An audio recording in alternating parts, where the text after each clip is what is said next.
খামেনিকে হত্যার পর যেন গায়ে আরও বেশি জ্বালা ধরে গেছে ইরানের। একযোগে মধ্যপ্রাচ্যের ২৭ মার্কিন ঘাঁটিতে হামলা চালিয়েছে তেহরান। এমনকি ইসরায়েলে ব্যাপক হারে হামলা শুরু করে দিয়েছে ইরান। একের পর এক তেল আবিবের বিভিন্ন এলাকায় চালানো হচ্ছে রকেট আর মিসাইল হামলা। ভিডিও ফুটেজে দেখা যায় বেশ কয়েকটি ভবন গুড়িয়ে দেওয়া হয়েছে।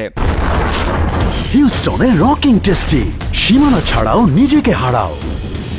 আইআরজিসি বলছে ইসরায়েলের তেলনৌফ বিমান ঘাঁটি, তেল আবিবে ইসরায়েলি সেনাবাহিনীর কমান্ড সদর দফতর, হাকিরিয়া এবং একই শহরের একটি বড় প্রতিরক্ষা শিল্প কমপ্লেক্সে হামলা চালানো হয়েছে। এর পাশাপাশি মধ্যপ্রাচ্যে অবস্থিত ২৭টি মার্কিন ঘাঁটিতেও আক্রমণ করেছে ইরান। তারা বলছে ইরানি বাহিনী এক ভিন্নধর্মী ও কঠোর প্রতিশোধের পদক্ষেপ বাস্তবায়ন করবে।